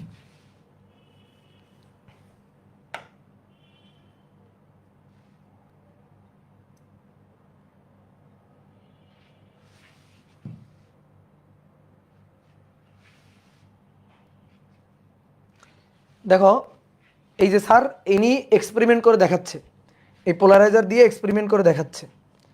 দেখো এইটা হচ্ছে একটা পোলারাইজার, এই যে এখানে একটা পোলারাইজার বসানো আছে, আর পিছনে যে টর্চ লাইটটা আছে ওইটা হচ্ছে মূল লাইট। এই টর্চ লাইটের যে আলো তার ইন্টেন্সিটি যা হবে, এই পোলারাইজারটা সামনে রাখলে ইন্টেন্সিটি দেখো অর্ধেক হয়ে গেছে, ইন্টেন্সিটি অর্ধেক হয়ে গেছে, দেখো ইন্টেন্সিটি হাফ হয়ে গেছে। ওকে, এইবার এইবার আর একটা পোলারাইজার নেওয়া হয়েছে, দেখো এই আর একটা পোলারাইজার। এবার আমরা কি করব, এইটাকে প্রথম যে পোলারাইজারটা এটাকে যদি আমি এভাবে ঘুরাই কোনো সমস্যা নেই, কারণ ওই যে একটা প্রথমটা আছে, তো যদি সবুজটা আটকা পড়ে যায় গোলাপিটা পাস হয়ে যাবে। যদি আমি ঘুরাই রাখি তাহলে গোলাপিটা আটকা পড়ে গেলে সবুজটা পাস হয়ে যাবে, একটা আটকা পড়লে আরেকটা পাস হয়ে যাবে। কি কথা বুঝছো?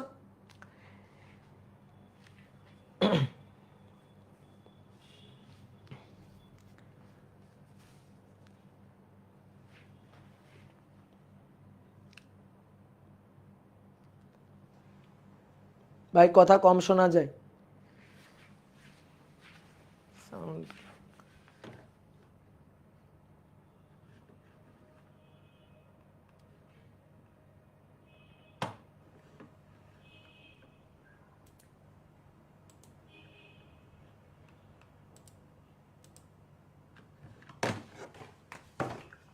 দেখো এটাকে ঘোরানো হচ্ছে,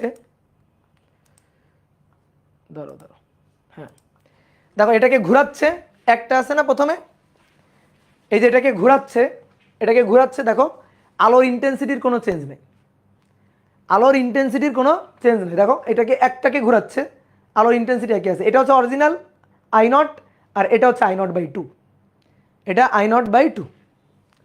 এইবার দুইটা নিব আমি, দুইটা নিলে কি ঘটনা ঘটবে দেখো, এই যে একটাকে ঘোরাচ্ছে কিন্তু ইন্টেন্সিটির কোনো চেঞ্জ নাই, ইন্টেন্সিটি সেম, ইন্টেন্সিটি সেম প্রথমটা।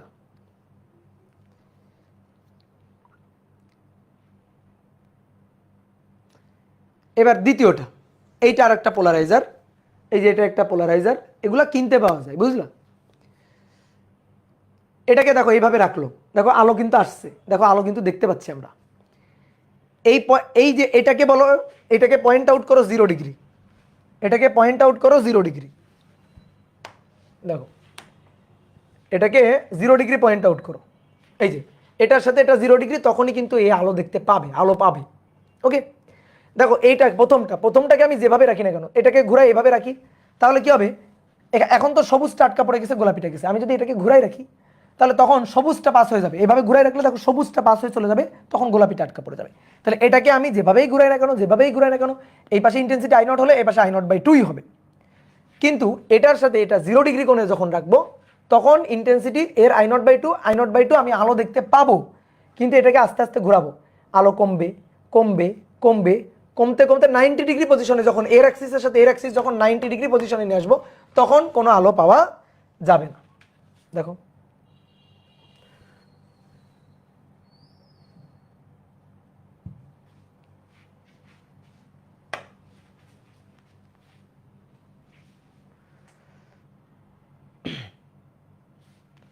দেখো আলো আস্তে আস্তে কমতেছে কমতেছে, আরো কমতেছে, আরো কমতেছে, কমতে কমতে দেখো এই যে পজিশন 90 ডিগ্রি কমপ্লিটলি ডার্ক, আমরা আর আলো দেখতে পাচ্ছি না।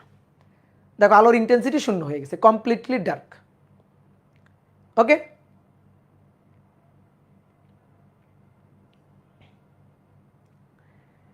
এবার এখান থেকে আবার ঘুরাইতে থাকো, এই দেখো আলো আবার বাড়ছে বাড়ছে বাড়ছে বাড়ছে, এটা হচ্ছে 180 ডিগ্রি। এই যে পজিশনটা, এটা 180 ডিগ্রি পজিশন, 180 ডিগ্রি। 0 ডিগ্রিতে আলো পাইলাম, 90 ডিগ্রিতে ডার্ক, আবার 180তে আমরা আলো পাচ্ছি। এবার 270-এ নিয়ে আসলে আবার ডার্ক। এখান থেকে আবার ঘোরাবো, আবার ঘুরাইতে থাকবো, তাহলে intensity decrease, intensity decrease, intensity decrease and intensity in this position completely dark. Point out karo, this position is 270 degree, this position is 270 degree। কথা কি বুঝতে পারছো? তাহলে এই হচ্ছে এক্সপেরিমেন্টটা। তাহলে আমরা দেখো তো যা আঁকছিলাম এখানে সেই জিনিস পাইলাম কিনা? পাইলাম। এবার আমার কথা হচ্ছে, এটার সাথে এটার অ্যাক্সিস যখন 0 ডিগ্রি, তখন ইন্টেন্সিটি I0/2, ইন্টেন্সিটি I0/2 পাইলাম। আমি যখন এটা থেকে 90 ডিগ্রি ঘুরাই রাখলাম, এর সাথে 90 ডিগ্রি, তখন নো লাইট। এখন আমার কথা হচ্ছে, তাহলে আমি যদি 0 ডিগ্রি আর 90 ডিগ্রির মাঝামাঝি রাখতাম, আলো কমবে কমবে কমতে কমতে এই পজিশনে 0, আলো নাই।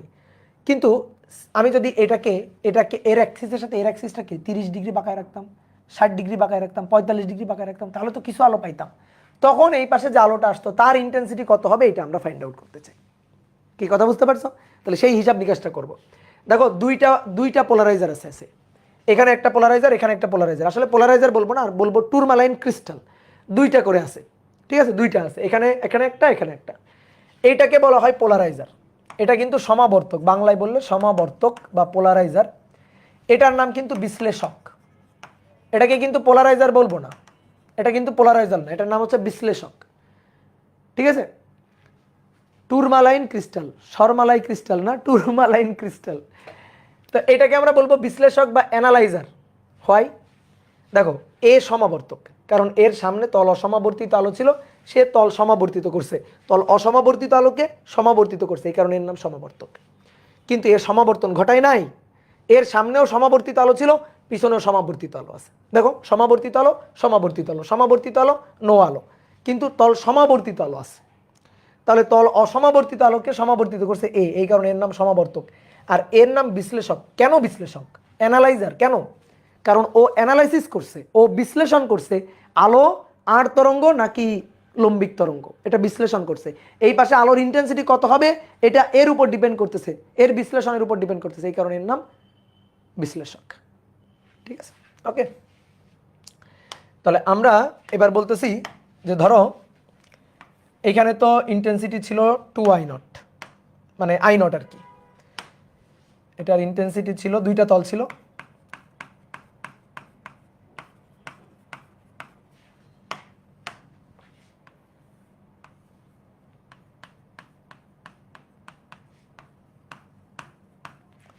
এটার ইন্টেন্সিটি I0। আমি একটা টুরমালাইন ক্রিস্টাল এখানে রাখলাম, এটা হচ্ছে অপটিক্যাল অ্যাক্সিস। তাহলে এই পাশে যে আলোটা পৌঁছাবে সেটা হচ্ছে শুধু গোলাপিটা।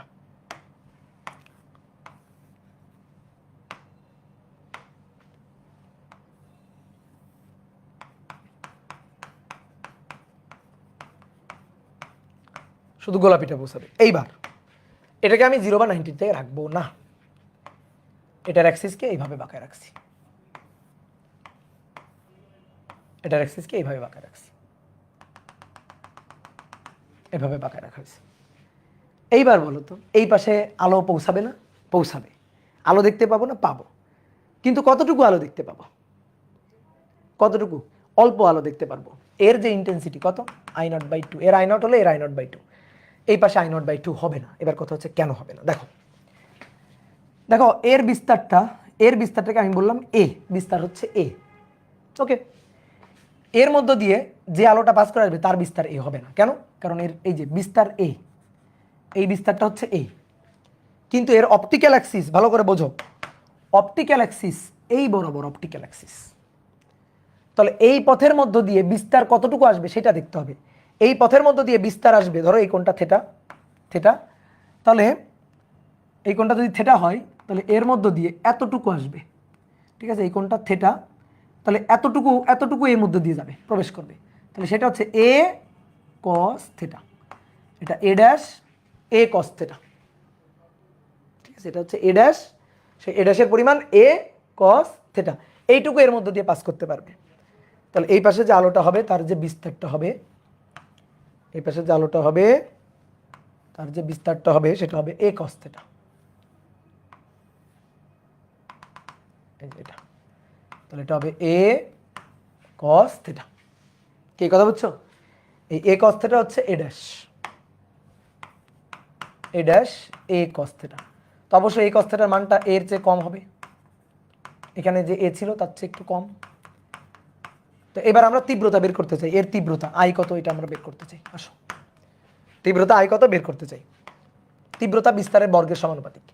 এখানকার বিস্তার কত ছিল? এ, এখানকার বিস্তার ছিল এ, তাহলে এখানকার তীব্রতা I0/2, I0/2। তাহলে I0/2 এটা হচ্ছে এইখানকার বিস্তার এ তার বর্গের সমানুপাতিক। তাহলে অতএব I0/2 হবে কে এ স্কোয়ার। তাহলে এইবার এইখানে যেটা আসতেছে, এখানে যে বিস্তারটা সেটা এ ড্যাশ, তাহলে এইখানকার যে তীব্রতা আই সেটা এ ড্যাশের বর্গের সমানুপাতিক, এ ড্যাশ স্কোয়ার তার বর্গের সমানুপাতিক। তাহলে আই হবে আই সমানুপাতিক চিহ্ন কে এ ড্যাশের স্কোয়ার, এ ড্যাশ মানে এ কস থিটা তার স্কোয়ার। তাহলে আই এটা ইকুয়াল টু কে এ স্কোয়ার কজ স্কোয়ার থিটা, কে এ স্কোয়ার কজ স্কোয়ার থিটা। কি কথা বুঝছো? এবার কে স্কোয়ার মানে কত? I0/2। তাহলে অতএব আই ইকুয়াল টু হবে I0/2, এটার কজ স্কোয়ার থিটা। এই হচ্ছে আমাদের সূত্র, বুঝলাম? দেখো খুব সহজ কথা, দেখো চিন্তা করে দেখো, মনে করো এটা হচ্ছে পথ, সরু পথ, এটা বিস্তার এ। আগে সরু পথটা এরকম বাঁকানো ছিল না, সরু পথটা ছিল অক্ষের অ্যাক্সিসটা ছিল এইভাবে, মাথা উঁচু করে আসছো, পথ এরকম, পথের মধ্য দিয়ে এইভাবে মাথা ঢুকাই দিয়ে চলে গেছো বিস্তার এ, এ নিয়ে। কিন্তু এবার কি হয়েছে? ঝড়ে হেলে পড়ছে পথ, এই যে দরজা এভাবে হেলে আছে, এরকম বাঁকা হয়ে হেলে আছে। এবার তুমি মাথা উঁচু করে আসতেছো, তা আটকে যাবা তো তুমি। তাহলে তোমার এখন এই দরজার মধ্যে দিয়ে যাইতে হবে। তুমি যাইতে পারবা কিনা? পারবা। কি করে যাইতে হবে? একটু এভাবে বাঁকতে হবে, এভাবে বাঁকবা, থেটা কোণে বাঁকবা, বাঁকার পরে মাথা নিচু করে মাথা ঢুকাই দিবা এই পথের মধ্যে। কি কথা, কি বুঝতে পারছো? গ্রামের দিকে আমরা ওই যে ছোটবেলায় যখন খেলাধুলা করতাম তখন মনে করো যে বেড়া টেরা পার হইতে গেলে, ধরো বেড়া দেওয়া আছে, তো বেড়া পার হইতে হবে, বেড়ার মধ্য দিয়ে যাইতে হবে। তো তখন আমরা কি করতাম? এইভাবে বসে এক পা ঢুকাই দিয়ে, এক পা বেড়ার ভিতর দিয়ে ঢুকাই দিয়ে মাথা এইভাবে নিচু করে চলে যাইতাম না? তো ওই রকম এর বিস্তার এ, তাহলে এই এ এ এ নিয়ে তো ঢুকতে পারবে না, তাহলে মাথা নিচু করে এ কে কমাইতে হবে আর কি। তাহলে এ কস থিটা, এই যে মাথা বাঁকাবে, বাঁকায় পথের মধ্য দিয়ে ঢুকবে, এ কস থিটা, এ কস থিটা পাস করে চলে আসবে, ঠিক আছে? ক্লিয়ার? তাহলে I equal to I0 cos square theta. এবার I0 এর পরিচয় একটু বলি, ভালো করে মাথায় রাখবা। I0 এর পরিচয় হচ্ছে I0, এটা হচ্ছে তল অসমাবর্তিত আলোর, তল অসমাবর্তিত আলোর তীব্রতা, বুঝছো? I0টা কি? ওই যে I0 তল অসমাবর্তিত আলোর তীব্রতা, আর I0/2 হচ্ছে সমাবর্তিত আলোর তীব্রতা। তাহলে মাথায় রাখবা I0/2 এটা হচ্ছে তল সমাবর্তিত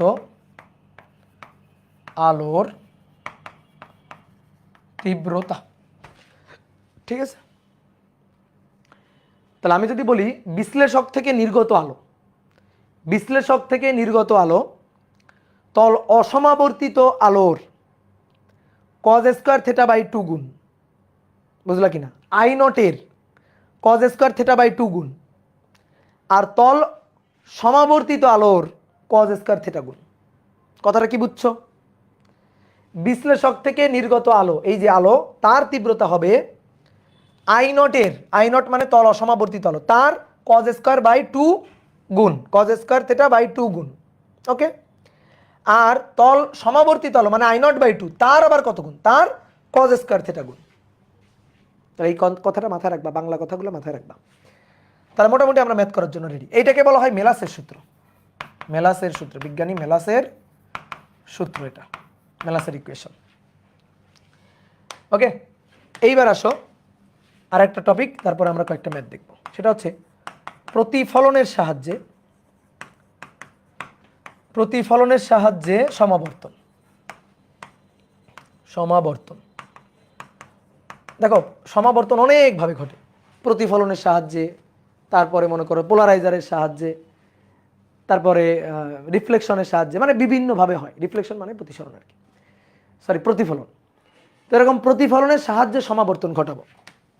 তো দেখো, মনে করো এইটা হচ্ছে একটা প্রতিসরক তল, মনে করো এটা পানি বা কাঁচ বা কোনো একটা মাধ্যম, পানি বা কাঁচ বা কোনো একটা মাধ্যম এখানে আছে।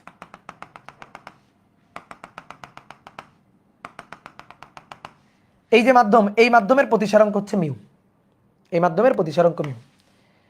এবার এই মাধ্যমে আলো আপতিত হইল, এই যে আলোটা আপতিত হইল, এটা হচ্ছে তল অসমাবর্তিত আলো আপতিত হইল। এটা হচ্ছে অভিলম্ব, এটা হচ্ছে এই বিন্দুতে অঙ্কিত অভিলম্ব। এবার কি হবে? আলোকরশ্মি কি হবে?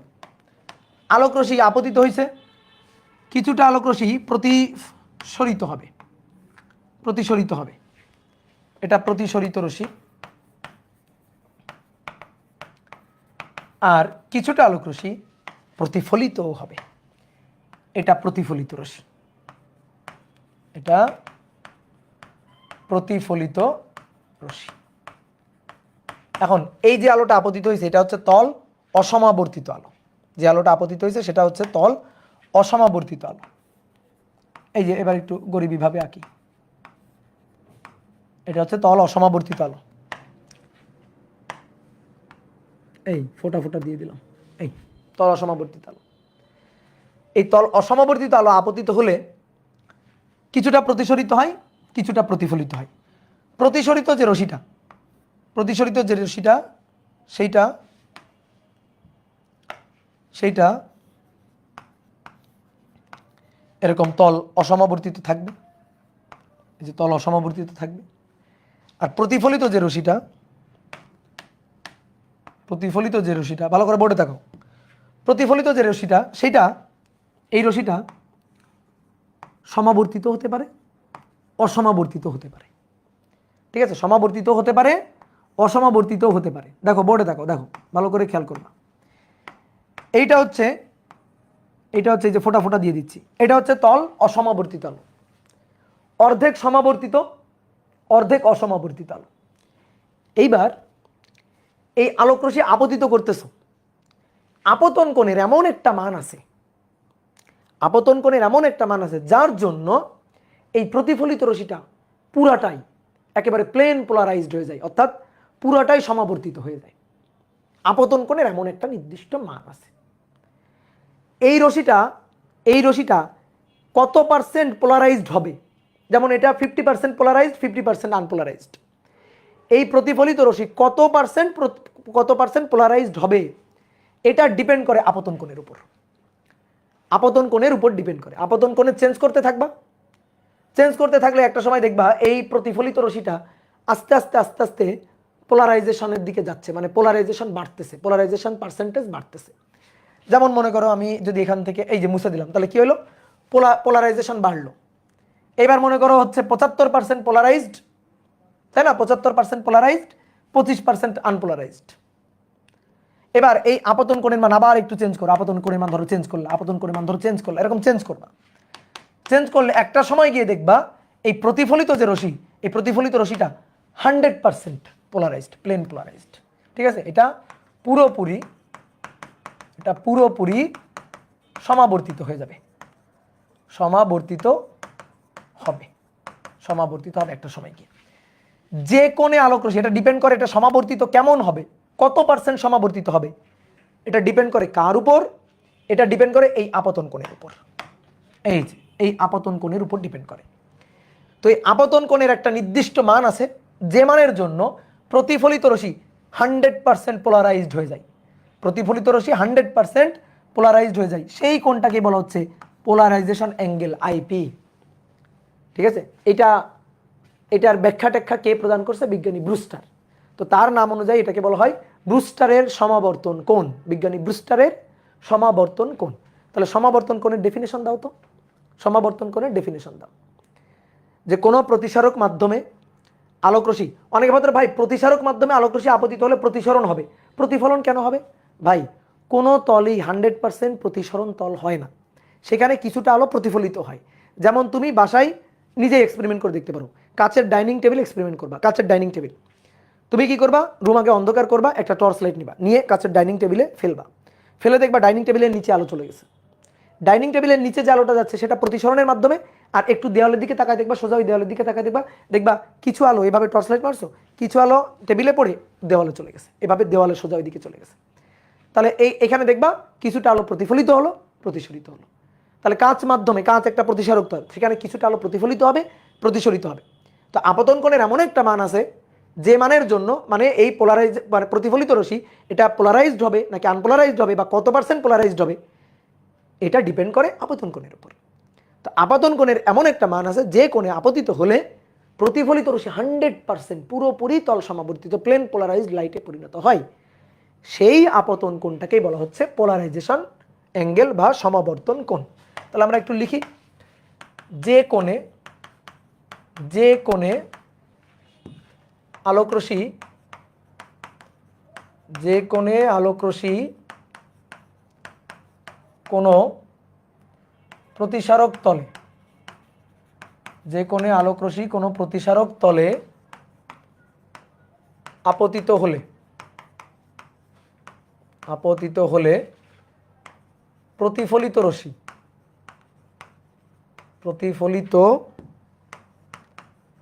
রশ্মি পুরোপুরি সমাবর্তিত হয়, তাকে ওই মাধ্যমের সমাবর্তন কোণ বলে, ওই মাধ্যমের সমাবর্তন কোণ বলে। এইবার কথা হচ্ছে এই সমাবর্তন কোণ হিসাব করব কিভাবে? সমাবর্তন কোণ কাকে বলে সেটা তো বুঝলাম, এটাকে আইপি দিয়ে প্রকাশ করা হয়। তো এটা আমরা হিসাব করব কিভাবে, বের করব কিভাবে, কখন সমাবর্তন কোণ পাবো, কখন প্রতিফলিত রশ্মি 100%, কখন প্রতিফলিত রশ্মি 100% সমাবর্তিত হবে। তাহলে কখন প্রতিফলিত রশ্মি 100% সমাবর্তিত হবে, তো এখন তুমি উত্তর দিলা যে ভাই সমাবর্তন কোণে আপতিত হলে, কি উত্তর দিলা? সমাবর্তন কোণে আপতিত হলে। হ্যাঁ সত্যি কথা, সমাবর্তন কোণ আইপি এততে আপতিত হলে, আমি আবার পাল্টা প্রশ্ন করব। কি পাল্টা প্রশ্ন করব? সমাবর্তন কোণে আপতিত করব কিভাবে, বুঝবো কেমনে সমাবর্তন কোণ কত? ঠিক আছে, তাহলে সমাবর্তন কোণ আমি তখনই পাবো, সমাবর্তন কোণ হচ্ছে সেই আপতন কোণ, ভালো করে বুঝো, সমাবর্তন কোণ হচ্ছে সেই আপতন কোণ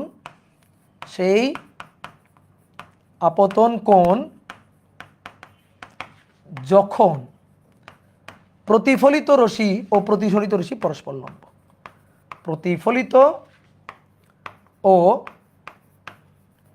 প্রতিসরিত রশ্মি পরস্পর লম্ব। বিজ্ঞানী ব্রুস্টার এটা এক্সপেরিমেন্ট করে বের করছে, পরস্পর লম্ব। ঠিক আছে, তাহলে এই কথাটা সুন্দর করে মাথায় রাখবা। যে সমাবর্তন কোণ আমি কখন পাবো, কখন প্রতিফলিত রশ্মি পুরোপুরি 100% তল সমাবর্তিত হবে, কখন, যখন প্রতিফলিত রশ্মি আর প্রতিসরিত রশ্মি এরা পরস্পরের সাথে থাকবে লম্ব। এই যে এই কোণটা হবে 90 ডিগ্রি তখন, ঠিক আছে, এই কোণটা হবে 90 ডিগ্রি তখন। তাহলে এইবার তুমি পোলারাইজেশন অ্যাঙ্গেলটা বের করো, আইপিটা বের করো, ঠিক আছে।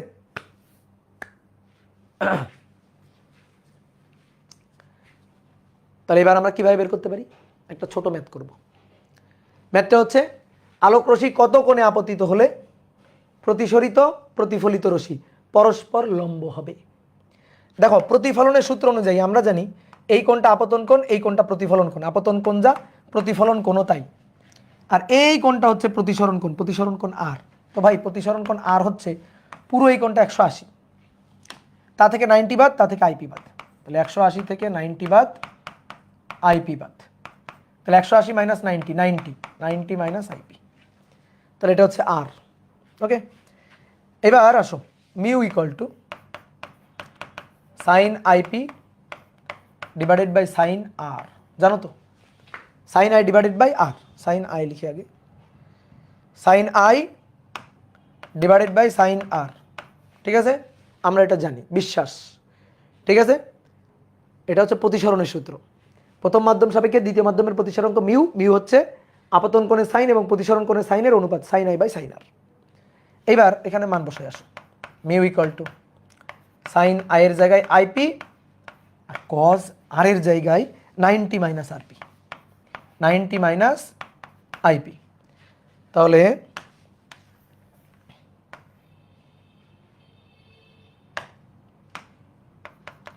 এটা হচ্ছে mu sine IP cos 90 minus IP, cos 90 minus IP, এই এই এই কি লিখছি এটা, নাউজুবিল্লাহ, সাইন সাইন আর, এটা হচ্ছে 90 মাইনাস আইপি, তাহলে sine IP divided by cos IP, sine by cos tan, sine by cos 10, তাহলে tan IP equal to mu. Mu হচ্ছে প্রতিসারাঙ্ক, মিউ প্রতিসারাঙ্ক। যেমন আমি যদি তোমাকে বলি এই পানির প্রতিসারাঙ্ক 4/3, পানির সমাবর্তন কোণ কত, তাহলে ট্যান ইনভার্স 4/3, ক্যালকুলেটর চাপ দাও। অর্থাৎ পানিতে আলোক রশ্মি যদি ট্যান ইনভার্স 4/3 এই কোণে আপতিত হয়, তাহলে এই প্রতিফলিত রশ্মিটা 100% সমাবর্তিত হবে। তাহলে আমি কখন সমাবর্তিত প্রতিফলিত রশ্মি পাবো, যখন যখন প্রতিফলিত রশ্মি আর প্রতিসরিত রশ্মি পরস্পরের সাথে লম্ব হবে, তখন যে আপতন কোণটা ওইটাকেই আমরা বলবো সমাবর্তন কোণ। বুঝতে পারছো? তাহলে এটাই ছিল ব্রুস্টার ইকুয়েশন। এই ইকুয়েশনটাকে বলা হয় বিজ্ঞানী ব্রুস্টারের ইকুয়েশন, ব্রুস্টার ইকুয়েশন। তো এই হচ্ছে এই অধ্যায়ের লাস্ট টপিক, ঠিক আছে। তাহলে আসো একটু দু একটা ম্যাথ করি। তাহলে 1 নম্বর বলা হচ্ছে পানির প্রতিসরণাঙ্ক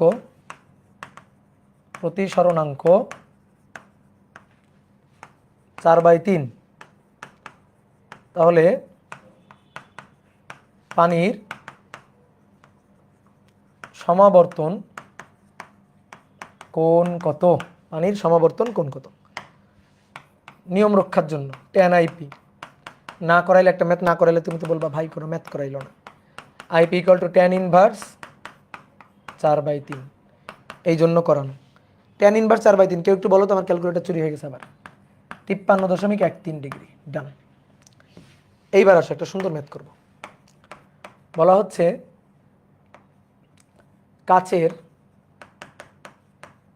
কাচের সংকট কোণ, ধরো কাচের সংকট কোণ, ক্রিটিক্যাল অ্যাঙ্গেল, সংকট কোণ 24 ডিগ্রি, তাহলে এর সমাবর্তন কোণ কত, সমাবর্তন কোণ কত। সংকট কোণ কাকে বলে জানো?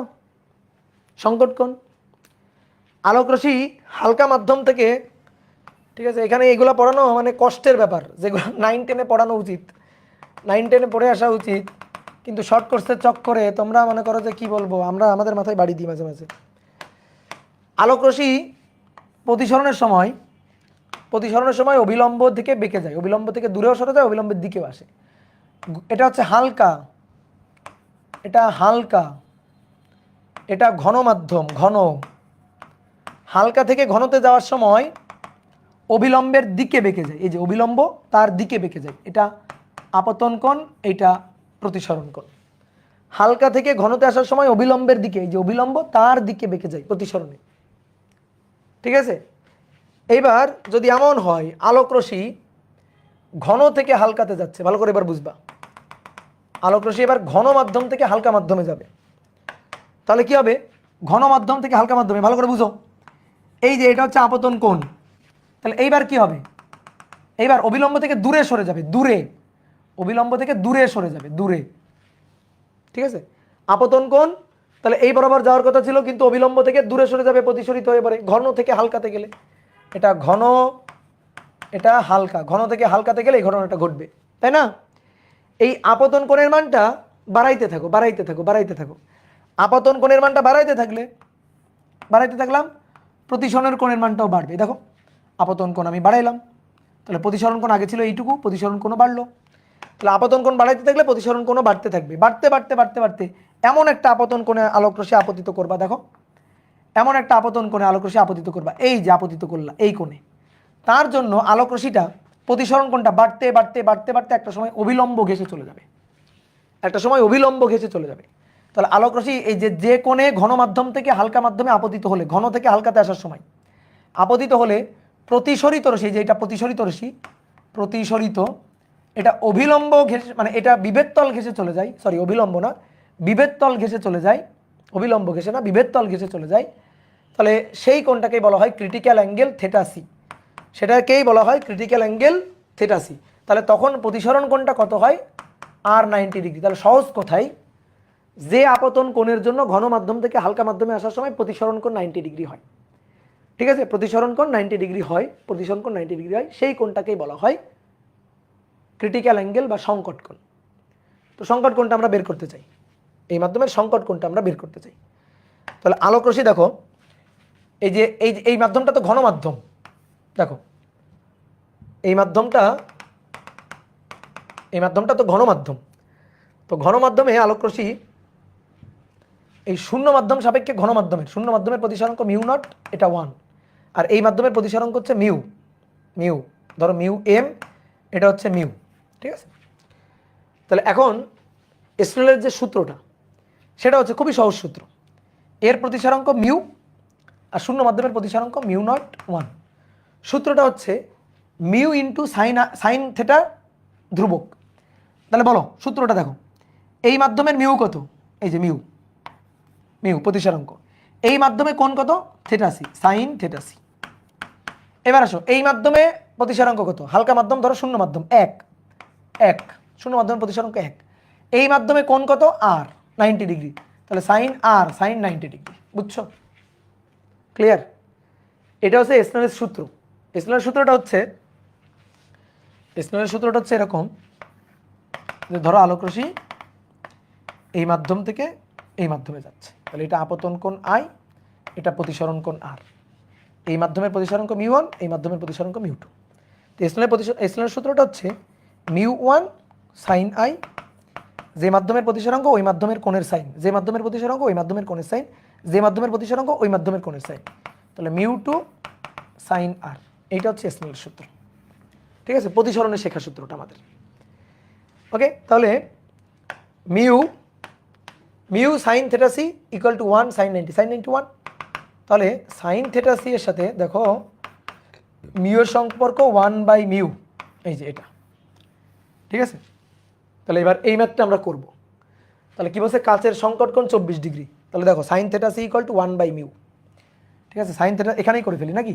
দেখো এবার আমরা ম্যাথ করতেছি, এবার সলিউশন অন্য কালি দিয়ে করি। সলিউশন, ম্যাথের সলিউশন তো এতটুকু, এটা তো MCQ type question. Sine theta c এটা ইকুয়াল টু 1/মিউ, কেউ আমাকে বলো মিউ এর মানটা কত? সাইন 24° ইকুয়াল টু 1/মিউ, কেউ আমাকে একটু বলো মিউ এর মানটা কত? 2.48। ওকে, 2.48, এটা হচ্ছে মিউ এর মান।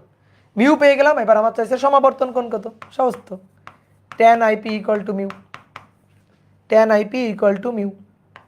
এবার মান বসাও, অতএব IP equal to tan inverse 2.48, then angle বের করো। অ্যাঙ্গেল 67.79, এটা হচ্ছে অ্যান্সার। বুঝতে পারছো? ওকে, এগুলা ছোটবেলায় পড়া, বুঝছো?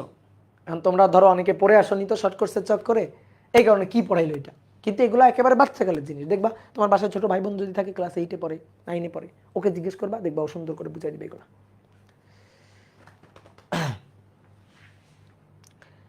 এবার আসো আরেকটা ম্যাথ দেখি। বলা হচ্ছে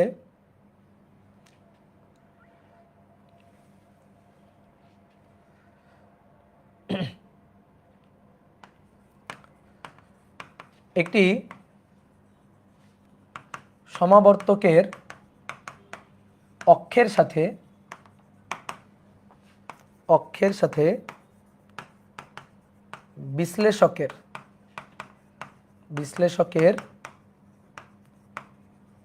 অক্ষের কোণ 60 ডিগ্রি। বিশ্লেষক থেকে নির্গত আলো তল অসমাবর্তিত আলোর কত গুণ এবং সমাবর্তিত আলোর কত গুণ, তো চলো হিসাব করি। একটি সমাবর্তকের অক্ষের সাথে, দেখো এইবার আমরা ম্যাথ করার সময় আমরা গরিবের চিত্রটাই আঁকবো।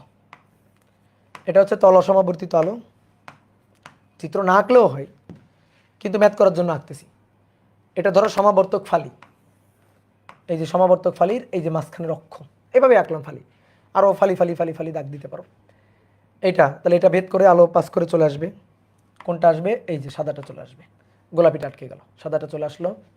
দেন তারপরে একটা আঁকবা, দুইটা আঁকার দরকার নেই, একটা। দেন এবার এর অক্ষের সাথে বাকিটার অক্ষটাকে রাখা হয়েছে 60 ডিগ্রি কোণে বাঁকায়, ঠিক আছে? বাকিটার অক্ষের কোণ 60 ডিগ্রি, এই কোণটা 60 ডিগ্রি থেটা। এর অক্ষের সাথে এর অক্ষের কোণ,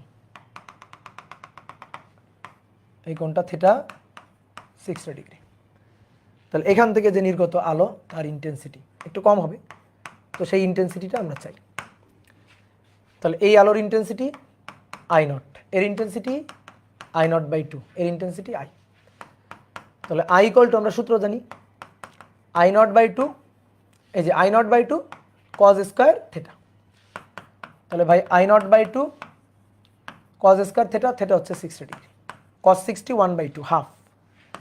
তাহলে I0/2 cos 60 1/2 তার স্কয়ার, তো 1/4,